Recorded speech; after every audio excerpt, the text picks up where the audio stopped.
തൻ്റെ പ്രിയ അജഗണത്തെ കാരുണ്യത്തോടെ വീക്ഷിക്കുന്ന ദൈവം അവരെ തൻ്റെ പക്കലേക്ക് നയിക്കുവാനായി ഭൂമിയിൽ അജപാലകരെ നിയോഗിച്ചിരിക്കുന്നു. സവിശേഷമായ അവിടുത്തെ തെരഞ്ഞെടുപ്പിലൂടെ മുദ്രവയ്ക്കപ്പെട്ടിരിക്കുന്ന അവരോരോരുത്തരും തിരുസഭയിലൂടെ അഭിഷേകം ചെയ്യപ്പെടുന്നു. ഈ ലോകത്തിൻ്റെ എല്ലാ സ്വാധീനങ്ങൾക്കും മീതെ ദൈവ തീരുമാനങ്ങൾക്കു വേണ്ടി നിലകൊള്ളുവാനും എല്ലാ അന്ധകാര ശക്തികളോടും പടപൊരുതുവാനും അവർ ശക്തീകരിക്കപ്പെട്ടിരിക്കുന്നു. ദൈവം പ്രത്യേകമായി തിരഞ്ഞെടുത്ത തൻ്റെ അഭിഷിക്തർ ഓരോരുത്തരും അവിടുത്തെ പ്രതിപുരുഷന്മാരായി ഈ ലോകത്തിൽ നിലനിൽക്കുന്നു. അവരുടെ തെരഞ്ഞെടുപ്പ് ദൈവമനുഷ്യ ബന്ധത്തിൽ നിർണായക പങ്കുവഹിക്കുന്ന സ്വർഗത്തിൻ്റെ ഇടപെടലാണ്. അവരുടെ വിളി യുഗങ്ങൾക്കു മുൻപേ ദൈവം നിശ്ചയിച്ച മാറ്റമില്ലാത്ത ദൈവവിളിയാണ്.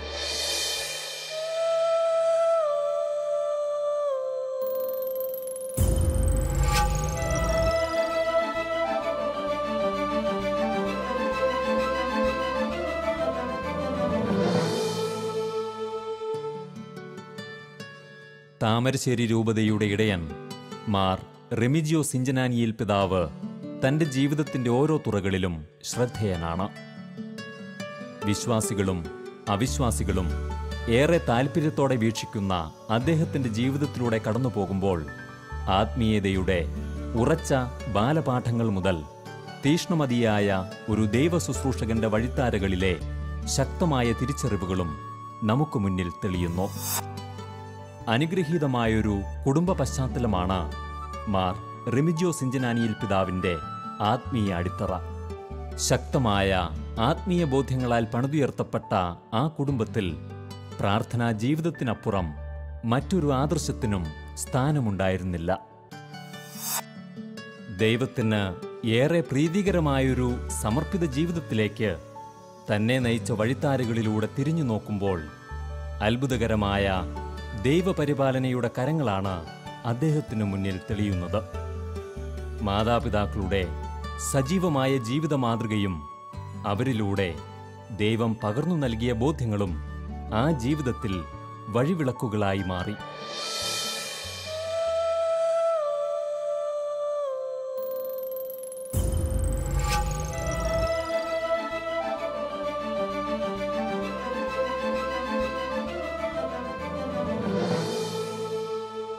എക്കാലവും അത്ഭുതത്തോടെ മാത്രം വീക്ഷിക്കാൻ കഴിഞ്ഞിട്ടുള്ള ദൈവത്തിൻ്റെ വിസ്മയനീയമായ തെരഞ്ഞെടുപ്പിനെക്കുറിച്ച് ചിന്തിക്കുമ്പോൾ റെമിജിയസ് പിതാവ് നിഗൂഢമായ അവിടുത്തെ പദ്ധതികളുടെ മാഹാത്മ്യത്തെ വർണ്ണിക്കുന്നു.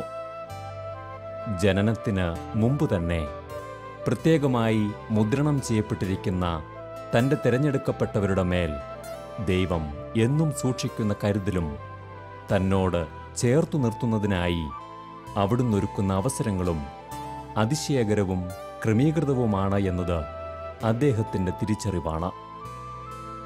നൂറുകണക്കിന് പേർക്കിടയിൽ ഒരാൾ മാത്രം ദൈവികമാംവിധം തിരഞ്ഞെടുക്കപ്പെടുമ്പോൾ അതിനെ തിരിച്ചറിയാനും ജീവിതം കൊണ്ട് പ്രത്യുത്തരിക്കാനും കഴിയാതെ പോകുന്ന ഒരു സമൂഹത്തിൽ ഈ ബോധ്യങ്ങൾക്ക് ഏറെ മൂല്യമുണ്ട്. ദൈവവിളിയെക്കുറിച്ച് ചിന്തിക്കുമ്പോൾ അത് വലിയൊരു മിസ്റ്ററി, ഒരു മഹാരഹസ്യം എന്നാണ് എനിക്ക് പറയാൻ സാധിക്കുകയുള്ളൂ. അനുഭവം അതാണ്, ഒരു വലിയ മഹാരഹസ്യം. കാരണം എന്താണെന്ന് ചോദിച്ചു കഴിഞ്ഞാൽ അപ്പസ്തോലൻ ലേഖനത്തിൽ പറയുന്നുണ്ടല്ലോ, ലോകാരംഭം മുതലേ എന്നെ വിളിച്ചതാണ് ഈ കാര്യത്തിൽ, മാതാവിൻ്റെ ഉദരത്തിലായിരിക്കുമ്പോഴേ ഞാൻ ഈ ശുശ്രൂഷയ്ക്കായിട്ട് വിളിക്കപ്പെട്ടു എന്ന് പറയുന്നുണ്ടല്ലോ.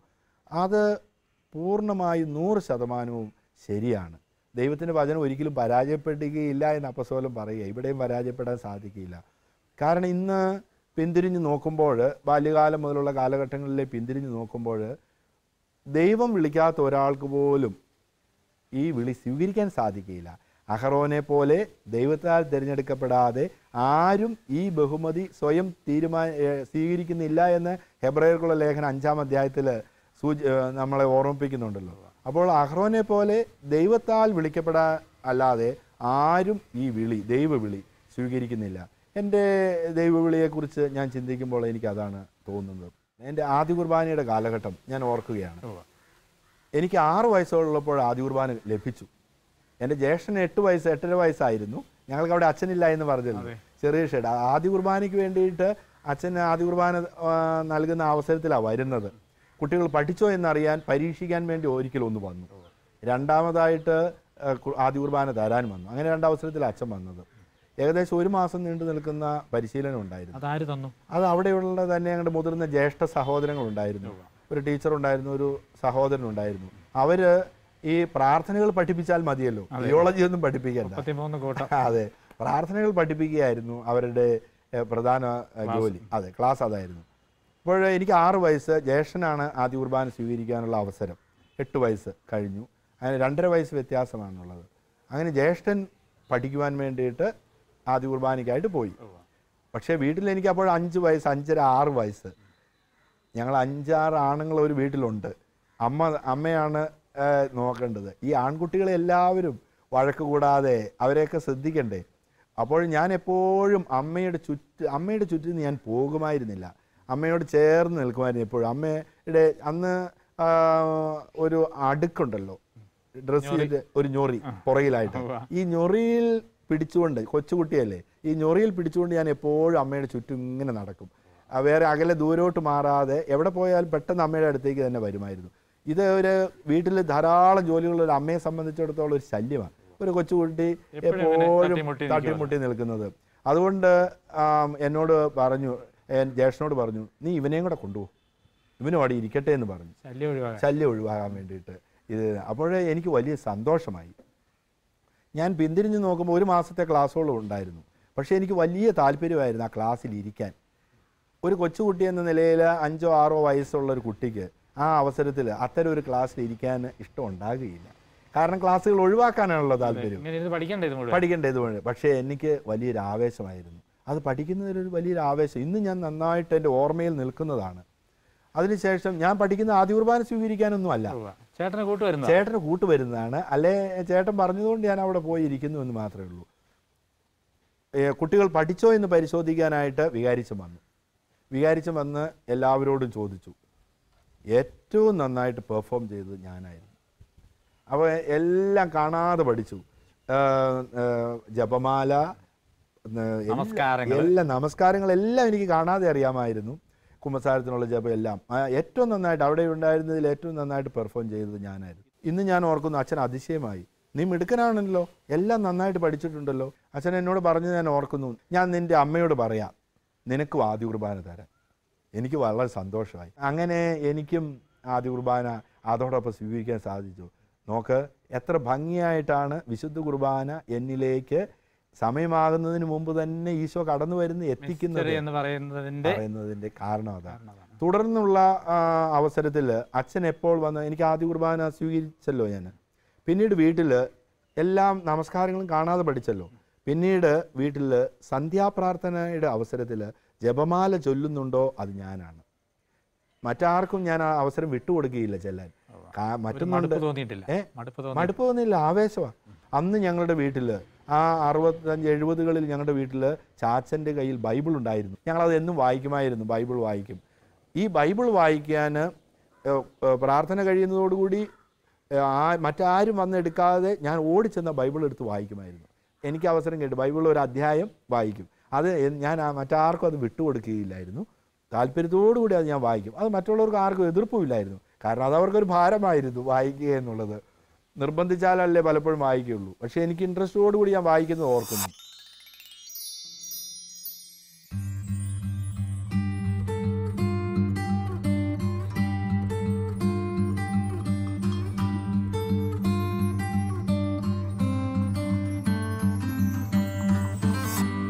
കുർബാനയ്ക്ക് കൂടാനൊരു അവസരമുണ്ടെങ്കിൽ ഞാനത് ഒരിക്കലും ഒഴിവാക്കുമായിരുന്നില്ല.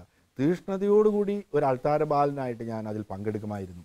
ഞാനത് നന്നായിട്ട് ഓർക്കുന്നത് എങ്ങനെയാണെന്ന് ചോദിച്ചാൽ, ഞായറാഴ്ച രാവിലെ അൾത്താര ബാലനാകാൻ ആളുകൾ കുറവാണ് ആദ്യത്തെ കുർബാനയ്ക്ക്.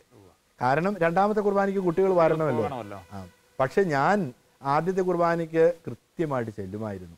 അതിനുശേഷം കുർബാന കഴിഞ്ഞ് വീട്ടിൽ തിരികെ വന്ന് കാപ്പി കുടിച്ചു. ആടുകളുടെ ആടുകളെ നോക്കേണ്ടത് ശനി ഞായർ ആടിനെ നോക്കേണ്ട ഉത്തരവാദിത്വം എനിക്കായിരുന്നു. അതുകൊണ്ട് ആടിനെ ഞാൻ അഴിച്ച് പറമ്പിൽ കൊണ്ട് കെട്ടും. എന്നിട്ട് വേദപാഠത്തിന് പോയി രണ്ടാമത്തെ കുർബാനയ്ക്ക് കൂടി വേദപാഠത്തിൽ പങ്കെടുക്കുമായിരുന്നു. അത്രയും തീഷ്ണത എനിക്ക് അന്നുണ്ടായിരുന്നു അൾത്താര ബാലനാകാൻ. ഞാൻ ഇന്ന് പിന്നിലേക്ക് ചിന്തിച്ചു നോക്കുമ്പോൾ എത്ര ഭംഗിയായിട്ടാണ് ദൈവം എന്നെ ഒരുക്കിക്കൊണ്ടിരിക്കുന്നത്. ദൈവവിളി എത്ര അത് ഒരുക്കുന്നതാണ്. എൻ്റെ കൂടെയുള്ള സഹോദരങ്ങൾ, ഞങ്ങൾ 5-6 സഹോദരങ്ങളുണ്ടല്ലോ, അവരാരും തന്നെ കുർബാനയ്ക്ക് കൂടാൻ വന്നിട്ടില്ല. അത് എന്തുകൊണ്ട് ദൈവം അവരെ ആരെയും വിളിച്ചില്ല? എന്നെ മാത്രമേ ഈ താല്പര്യത്തോടെ ഇതിനു വേണ്ടി ഒരുക്കിയുള്ളല്ലോ. അതെ, കാരണം ഒരേ സാഹചര്യത്തിൽ ജീവിക്കുന്നതല്ലേ ഞാൻ, എൻ്റെ സഹോദരങ്ങളും. അവർക്ക് ആർക്കും താല്പര്യത്തോടെ ഈ കുർബാനയ്ക്ക് കൂടാൻ വന്നിട്ടില്ല. ഇനി അവരൊക്കെ 1-2 പ്രാവശ്യമൊക്കെ വന്നെങ്കിൽ ഉപേക്ഷിച്ചു പോയി, ഇതിന് താല്പര്യമില്ലാതെ ഉപേക്ഷിച്ചു പോയി. ഇതാണ് ദൈവവിളി ഒരു വലിയ രഹസ്യമാണ് എന്ന് എനിക്ക് ഉറക്കെ പറയാൻ സാധിക്കും, ആവർത്തിച്ച് പറയാൻ സാധിക്കും. വളർന്നുവരുന്ന കുഞ്ഞുങ്ങളുടെ മനസ്സിൽ ദൈവാഭിമുഖ്യവും വിശ്വാസത്തിൻ്റെ ഉറച്ച ബോധ്യങ്ങളും രൂപപ്പെടുന്നതിന് പിന്നിൽ സാമൂഹികമായ ഏറെ ഘടകങ്ങളുണ്ട്. അതിൽ പ്രധാനമാണ് ഭക്തസംഘടനകളുടെയും മറ്റും ഇടപെടലുകൾ. മിഷൻ ലീഗ് പോലുള്ള കൂട്ടായ്മകളും അതിൻ്റെ പ്രവർത്തനങ്ങളും പിഞ്ചു മനസ്സുകളെ ഏറെ സ്വാധീനിക്കുന്നവയാണ് എന്നത് റെമിജിയസ് പിതാവിൻ്റെ ജീവിത സാക്ഷ്യമാണ്. ജീവിത വീക്ഷണങ്ങളിൽ സംഭവിക്കുന്ന മാറ്റങ്ങളും ഭൗതിക വ്യഗ്രതകളും മൂലം ഭക്തസംഘടനാ പ്രവർത്തനങ്ങൾക്കും വിശ്വാസ ജീവിതത്തിനും അർഹിക്കുന്ന പ്രാധാന്യം നൽകപ്പെടാതെ പോകുന്ന ഈ കാലഘട്ടത്തിൽ ഇതൊരു ഓർമ്മപ്പെടുത്തൽ കൂടിയാണ്. ഞാൻ പറഞ്ഞല്ലോ, 7ാം ക്ലാസ്സിലാണ് ഞങ്ങളുടെ അച്ഛൻ വന്നു. അച്ഛൻ വന്നപ്പോൾ മിഷൻ ലീഗ് പ്രവർത്തനം ആരംഭിച്ചു. പിന്നീട് 10ാം ക്ലാസ് വരെ സെമിനാരിൽ പ്രവേശിക്കുന്നവരെ മിഷൻ ലീഗിൻ്റെ സജീവ പ്രവർത്തകനായിരുന്നു ഞാൻ. എല്ലാ വിധത്തിലും ഓരോ അവസരത്തിലും ഞങ്ങൾക്ക് മിഷൻ ഞായറിനോടനുബന്ധിച്ച് വീടുകളിൽ കൂടി പോയി സാധനങ്ങൾ കളക്ട് ചെയ്യുക, പിരിവുണ്ട്. പിന്നെ എല്ലാ ദിവസവും മീറ്റിങ്ങുകൾ, അതുപോലെ തന്നെ ക്രിസ്തുരാജൻ്റെ തിരുനാളിന് നടത്തിയ ഒരു റാലി. ആ റാലി വലിയൊരു ആവേശമായിരുന്നു. അത് മിഷൻ ലീഗിൻ്റെ നേതൃത്വത്തിലുള്ളതായിരുന്നു. ഒരു മിഷൻ ലീഗ് അംഗമാണെന്ന് പറയുന്ന ഒരു അഭിമാനമായിരുന്നു. അതൊക്കെ മനസ്സിൽ കിടന്നുകൊണ്ടായിരിക്കും ഇവിടെ വിശ്വാസ വർഷത്തിന് വലിയ റാലി സംഘടിപ്പിച്ചത്. അതെ, ഒരുപക്ഷേ ആയിരിക്കും. ദൈവം നമ്മളെ ഓരോരുത്തരെയും ഒരുക്കുന്നതും നടത്തുന്ന വഴികളും ഓരോ കുഞ്ഞനുഭവങ്ങൾ തന്നോണ്ട്. അതെ അതെ, തീർച്ചയായിട്ടും. അപ്പോൾ ഈ കൂട്ടുകാരോടൊപ്പം പ്രവർത്തിച്ചപ്പോൾ മിഷൻ ലീഗിൽ എവിടെയെങ്കിലും വെച്ച് സെമിനാരിൽ ചേരുന്ന കാര്യം ആരോടെങ്കിലും ചർച്ച ചെയ്യുകയോ പങ്കുവെക്കുകയോ ചെയ്തിട്ടുണ്ടോ? സെമിനാരിയിൽ ചേരുന്ന കാര്യങ്ങളെക്കുറിച്ച് അവർ 10ാം ക്ലാസ് കഴിയുന്ന അവസരത്തിൽ അതുവരെ അത്തരം ചർച്ചകളൊന്നും ഉണ്ടായിട്ടില്ല. കാരണം എന്താണെന്ന് ചോദിച്ചാൽ, ഞങ്ങളുടെ കൂടെയുള്ളവർ ആ കാലഘട്ടത്തിൽ പഠിച്ച് 12 കിലോമീറ്റർ നടക്കണം. അതൊരു വലിയ ചാലിയാർ പുഴ നിറഞ്ഞു കിടക്കുന്ന ഒരു സമയമുണ്ട്. 1 മണിക്കൂറിലധികം തോണിയിലിരിക്കണം അക്കരെ കടക്കാൻ. ഇത്രയും ദൂരേക്കൊന്നും കുട്ടികളെ ആരും മാതാപിതാക്കൾ വിടുകയില്ല. രണ്ടാമത് എൻ്റെ മാതാപിതാക്കൾ പഠിച്ചവരായിരുന്നു, നന്നായിട്ട് പഠിച്ചവരായിരുന്നു. അവർക്ക് നല്ല വിദ്യാഭ്യാസം ഉണ്ടായിരുന്നു. അതുകൊണ്ട് മക്കളെയും പഠിപ്പിക്കണമെന്നൊരു ആഗ്രഹമുണ്ടായി. മറ്റുള്ളവർ അത്ര പഠിച്ചിട്ടില്ല, അതുകൊണ്ട് മക്കളെ പഠിപ്പിക്കണമെന്ന് കാര്യങ്ങളൊക്കെ ഏർപ്പെടുത്തി. അതെ, കാരണം അന്നത്തെ കാലം അതാണല്ലോ, ജോലി ചെയ്യാൻ വീട്ടിൽ ആളുകൾ ഉണ്ടായിരിക്കണം. ദൈവവിളി ക്യാമ്പോ മറ്റോ? ദൈവവിളി ക്യാമ്പ് അച്ഛൻ പള്ളിയിൽ പറഞ്ഞു. പക്ഷേ അത് പള്ളിയിൽ പറഞ്ഞെങ്കിലും ശ്രദ്ധയിൽപ്പെട്ടില്ല. ദൈവവിളി തലശ്ശേരിയിൽ വെച്ചായിരുന്നല്ലോ. എനിക്ക് ക്യാമ്പിൽ പങ്കെടുക്കാൻ സാധിച്ചില്ല. വീട്ടിൽ വന്ന അമ്മ ഇങ്ങനെ പറഞ്ഞു.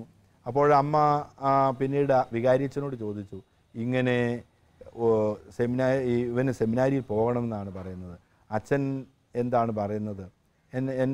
എന്നോട് അച്ഛൻ ചോദിച്ചു, നിനക്ക് നല്ല താല്പര്യമാണോ, ഇതിൻ്റെ ആവശ്യമുണ്ടോ എന്നോട് ചോദിച്ചു. താല്പര്യമാണോ നിനക്ക് എന്നെ പരീക്ഷിക്കാനായിട്ടായിരിക്കും ചോദിച്ചത്. എനിക്ക് നല്ല താല്പര്യമുണ്ട്. ഞാൻ പറഞ്ഞു, എനിക്ക് പോകണമെന്ന് ആഗ്രഹമുണ്ട്, പക്ഷേ ക്യാമ്പൊക്കെ കഴിഞ്ഞു പോയല്ലോ. നമ്മുടെ ഇടവകയിൽ പിതാവ് വരുന്നുണ്ട്, വള്ളപ്പള്ളി പിതാവ് വരുന്നുണ്ട്. ഞാൻ പിതാവിനോട് നിൻ്റെ കാര്യം സംസാരിക്കാം. ക്യാമ്പിൽ പങ്കെടുക്കാൻ പറ്റിയില്ല, നിന്നെ സ്വീകരിക്കുമെങ്കിൽ നിനക്ക് പോകാം. പിതാവ് അവിടെ വന്നപ്പോൾ ചോദിച്ചു എൻ്റെ കാര്യം, പിതാവിനോട് പറഞ്ഞു. പിതാവ് പറഞ്ഞു, വന്നോട്ടെ, ഇൻ്റർവ്യൂവിന് വന്നോട്ടെ എന്ന് പറഞ്ഞു. ദിവസവും തന്നു. പിതാവ് എന്നോട് മാർക്കൊക്കെ നോക്കി, അതിനൊക്കെ എല്ലാം നോക്കിയതിന് ശേഷം ചോദിച്ചു, ഒരു ബൈബിൾ എടുത്ത് തന്നു. ഇത് വായിക്കാവോ എന്ന് ചോദിച്ചു. എന്നും വീട്ടിൽ ഞാനല്ലേ ബൈബിൾ വായിക്കുന്നത്, എനിക്ക് വളരെ ക്ലിയർ ഭംഗിയായിട്ട് വായിച്ചു. എന്നോട് ചോദിച്ചു, ജപമാല ചൊല്ലാമോ? എല്ലാം ഞാൻ കാണാതെ ചൊല്ലുന്ന എല്ലാ ദിവസവും. അതെ, അതുകൊണ്ട് ഞാൻ ചൊല്ലും. ആ പിതാവിന് നല്ലൊരു ചിരി, പിതാവിൻ്റെ മുഖത്തുള്ള ചിരി ഇന്നും എൻ്റെ ഓർമ്മയിലുണ്ട്. നല്ലൊരു ജനിക്കുന്ന എല്ലാ ജപമാലയൊക്കെ നന്നായിട്ട് അറിയാമല്ലോ, സെമിനാരിയിൽ എടുത്തിരിക്കുന്നു എന്ന് എന്നോട് അപ്പോൾ പറഞ്ഞു.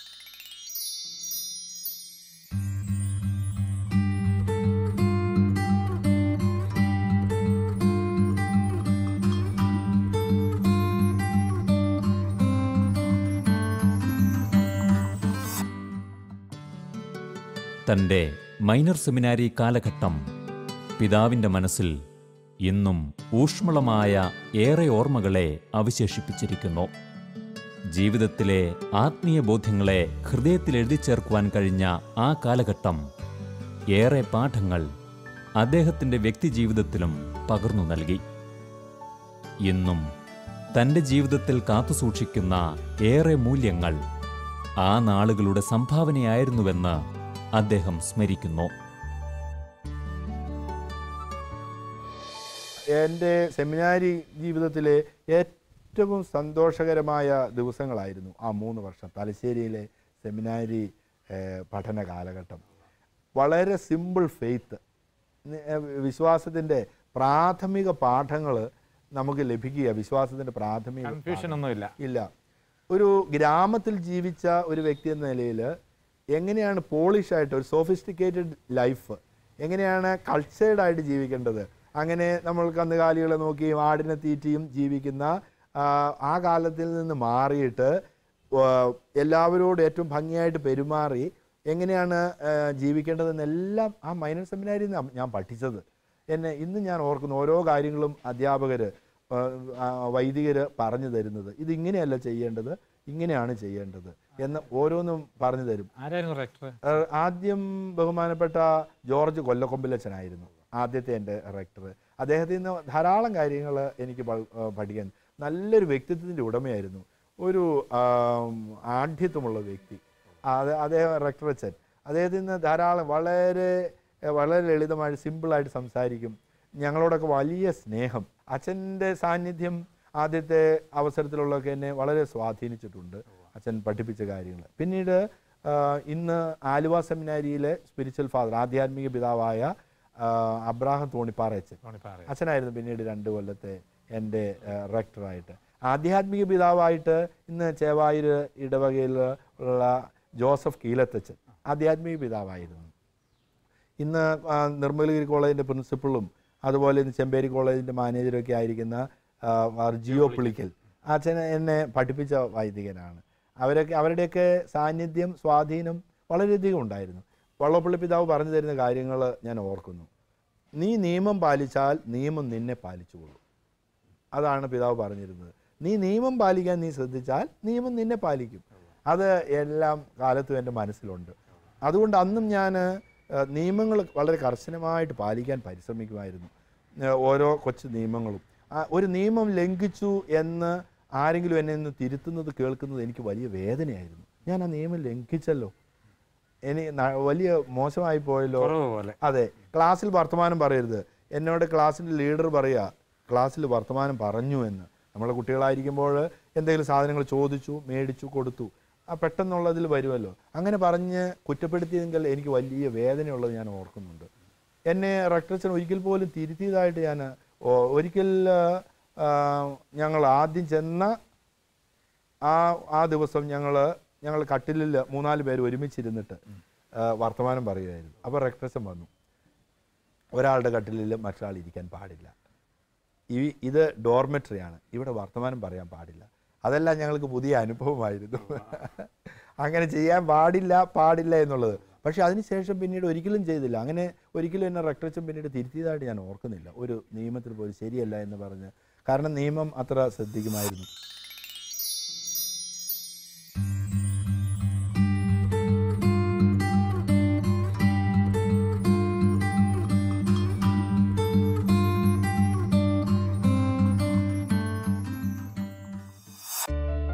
ഹൃദയത്തിൽ ദൈവം എഴുതിച്ചേർത്ത തിരിച്ചറിവുകളിൽ ശക്തി പ്രാപിക്കുന്നതിന് സഹായകമായത് ആ കാലഘട്ടത്തിലെ തൻ്റെ ഇടവക വികാരിമാരായിരുന്നുവെന്ന് അദ്ദേഹം ഓർമ്മിക്കുന്നു.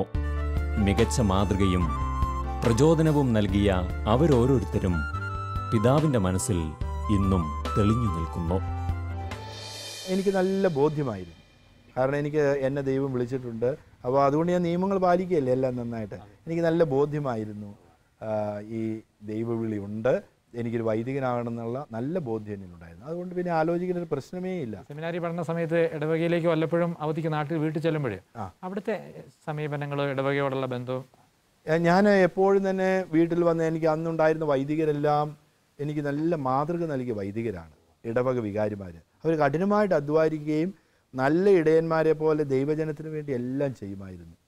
അതുകൊണ്ട് എൻ്റെ അവധിക്കാലം മിക്കവാറും ഞാൻ പള്ളിയിലായിരുന്നു. അത് വലിയ പ്രോത്സാഹനമായി. അത് വലിയ പ്രോത്സാഹനമായിരുന്നു.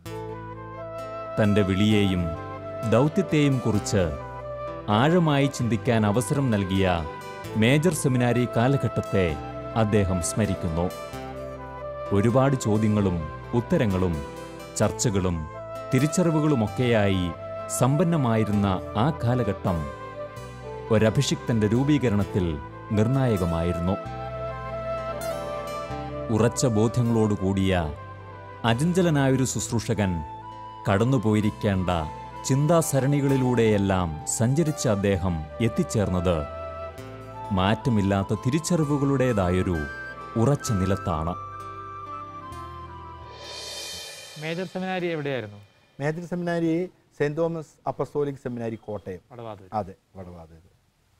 ആ കാലഘട്ടത്തെ ഒന്ന് ആ കാലഘട്ടം എനിക്ക് കൂടുതൽ അനുഭവങ്ങൾ, തത്വശാസ്ത്ര പഠനങ്ങൾ, ദൈവശാസ്ത്ര പഠനങ്ങൾ കൂടുതൽ അനുഭവം നൽകിയ ഒരു കാലഘട്ടമാണ്. അതത്ര സന്തോഷകരമായിട്ടുള്ള കാലഘട്ടം എന്ന് ഞാൻ അതിനെ വിശേഷിപ്പിക്കുകയില്ല.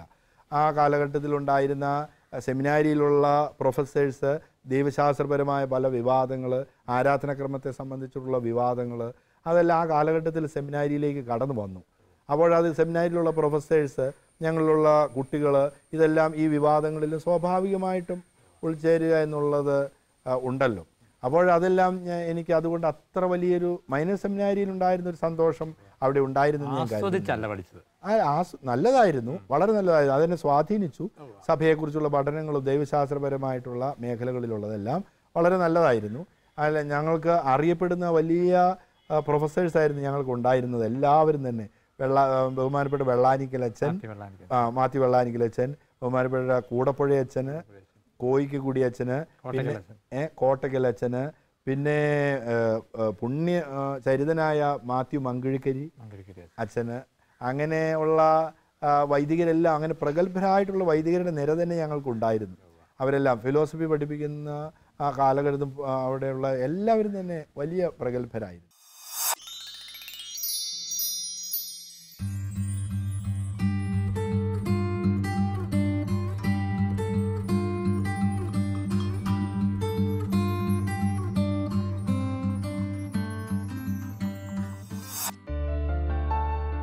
കർത്താവിന് ശക്തമായി സാക്ഷ്യം വഹിക്കേണ്ട ഒരു ഉത്തമ പ്രേഷിതൻ എല്ലാ സംശയങ്ങൾക്കും അതീതമായൊരു ദൈവാനുഭവത്തിനുടമയായിരിക്കേണ്ടതുണ്ട്.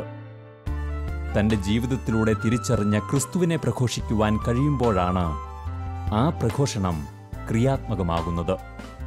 ഇത്തരത്തിൽ ഒരു യഥാർത്ഥ തിരിച്ചറിവിനു വേണ്ടി, തീക്ഷ്ണമായൊരു സ്പർശനത്തിനു വേണ്ടി അഭിവന്യ റെമിജിയസ് പിതാവ് തൻ്റെ ശുശ്രൂഷാരംഭത്തിൽ ദാഹിച്ചിരുന്നു.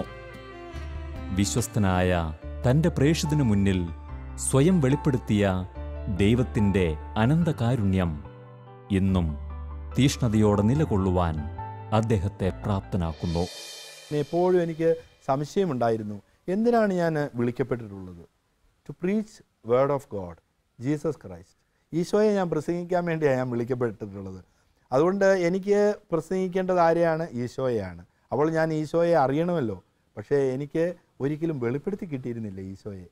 അപ്പോഴെനിക്ക് ഈശോയെ അടുത്ത് പരിചയപ്പെടാൻ, സുവിശേഷത്തിലുള്ള ഈശോയെ എനിക്കറിയാം, ചരിത്രത്തിലൂടെ കടന്നുപോയ ഈശോയെ എനിക്കറിയാം. ഈ സഭയുടെ കാലഘട്ടങ്ങളിൽ 2000 വർഷം പ്രവർത്തിച്ച ഈശോയെ എനിക്ക് പരിചയമുണ്ട്. പക്ഷേ എനിക്ക് ഒരിക്കലും വെളിപ്പെടുത്തി കിട്ടിയിരുന്നില്ല. പേഴ്സണലായിട്ടുള്ള ഒരു ഡീപ്പ് അറ്റാച്ച്മെൻറ്റ് വിത്ത് ജീസസ് അതൊരിക്കലും എനിക്ക് ലഭിച്ചിരുന്നില്ല.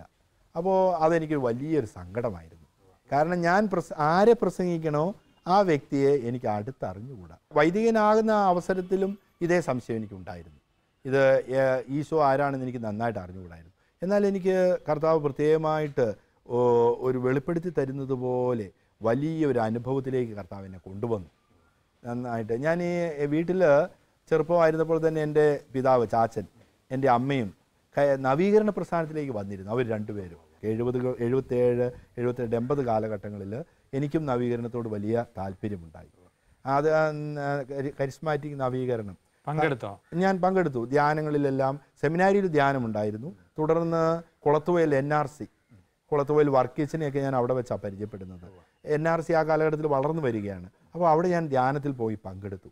ആ ധ്യാനത്തിൽ പങ്കെടുക്കുമ്പോൾ ആ ധ്യാനം വഴി എനിക്ക് ഈശോയെ കൂടുതൽ അടുത്തറിയാൻ സാധിച്ചു. ഈശോ എനിക്ക് വെളിപ്പെടുത്തി തന്നു. പത്രോസ്ലീഹായിക്ക് ഈശോ വെളിപ്പെടുത്തിയില്ലേ, യോനായുടെ പുത്രനായ ശിമയോനെ നീ ഭാഗ്യവാൻ, മാംസരക്തങ്ങളല്ല സ്വർഗത്തിലുള്ള എൻ്റെ പിതാവാണ് നിനക്കിത് വെളിപ്പെടുത്തി തന്നത് എന്ന് പത്രോസ്ലീഹായോട് പറഞ്ഞല്ലോ. ഈശോയുടെ കൂടെ നടന്നു, പക്ഷേ അത്ഭുതങ്ങൾ കണ്ടു, അതുപോലെ വചനം കേട്ടു, അത്ഭുതങ്ങളിൽ പങ്കുപറ്റി. പക്ഷെ അതൊന്നും ഈശോയെ അടുത്തറിയാൻ ഉപകരിക്കുകയില്ല, അത് പോരാ. പിന്നെ പിതാവായ ദൈവം വെളിപ്പെടുത്തണം. അപ്പോൾ ഈ ധ്യാനത്തിൽ, നവീകരണ ധ്യാനത്തിൽ വരുമ്പോൾ എനിക്ക് വലിയ വെളിപ്പെടുത്തലിൻ്റെ അനുഭവം ഉണ്ടായി. എനിക്ക് അതുവരെ ഉണ്ടായിരുന്ന സംശയത്തിൻ്റെ വഴികളെല്ലാം ദൂരെ മാറി നിന്നു. എനിക്ക് യേശുവിനെ എനിക്ക് കൂടുതൽ അടുത്തറിയുവാൻ സാധിച്ചു. അന്ന് ലഭിച്ചിട്ടുള്ള ഉൾക്കാഴ്ചകൾ പിന്നീട് ഇന്ന് വരെ ദൈവത്തിൻ്റെ വലിയ കൃപ കൊണ്ട് നഷ്ടപ്പെട്ടു പോയില്ല. ഏറെ സവിശേഷമായ ഒരു ജീവിതത്തിൻ്റെ തിരിച്ചറിവുകളിൽ കൂടി കടന്നു പോകുമ്പോൾ നമുക്ക് മുന്നിൽ ഏറെ മാഹാത്മ്യത്തോടെ വെളിപ്പെടുന്നത് മനുഷ്യ മനസ്സിന് ദുർഗ്രഹവും സുശക്തവുമായ ദൈവിക പദ്ധതികളാണ്. ജനനം മുതൽ ഒരു ജീവിതത്തെ കൈപിടിച്ചു നടത്തി തൻ്റെ ശക്തമായ ഉപകരണമാക്കി ഒരു സമൂഹത്തിൻ്റെ മധ്യേ നിലനിർത്തിയിരിക്കുന്ന ദൈവിക ഇടപെടൽ ഇവിടെ പ്രഘോഷിക്കപ്പെടുന്നു. അത് തലമുറകൾക്ക് മുന്നിൽ ജ്വലിച്ചു നിൽക്കുന്ന വിശ്വാസത്തിൻ്റെ ഉറച്ച സാക്ഷ്യമാണ്. യേശു ദരിദ്രരുടെ പക്ഷം ചേർന്നവനാണ്. ദാരിദ്ര്യത്തിലാണ് ദൈവത്തിൻ്റെ മുഖം കാണാൻ സാധിക്കുകയുള്ളൂ. എനിക്ക് സെമിനാരി പരിശീലനത്തിൽ ഉള്ള കാലഘട്ടത്തിൽ തന്നെ എനിക്ക് മനസ്സിലായിരുന്നു, എനിക്ക് കർത്താവ് മനസ്സിലാക്കി തന്നിരുന്നു. ആ ഒരു വാക്ക് വായിക്കുമ്പോൾ അതെന്നിലേക്ക് വിശുദ്ധിയുടെ സാന്നിധ്യത്തോടുകൂടി ഇറങ്ങി വന്നു. എനിക്ക് പൂർണ്ണമായിട്ടും കർത്താവിൻ്റെ സ്നേഹത്തിൻ്റെ വലിയ കൃപയുടെ നീർച്ചാലുകൾ എന്നിലേക്ക് ഒഴുക്കി. ഓരോ പ്രവർത്തനവും ഞാൻ എൻ്റെ ശുശ്രൂഷയുടെ എല്ലാ മേഖലകളും എപ്പോഴും കർത്താവ് എനിക്ക് നൽകുന്ന ഒരു പ്രചോദനമുണ്ട്. ഒരു ആത്മാവിൽ നിറഞ്ഞിട്ടുള്ളൊരു പ്രചോദനം എനിക്ക് നൽകുന്നു. ആ പ്രചോദനം അനുസരിച്ച് എനിക്ക് കിട്ടുന്ന പ്രചോദനം എന്താണോ ഞാനത് ചെയ്യുക.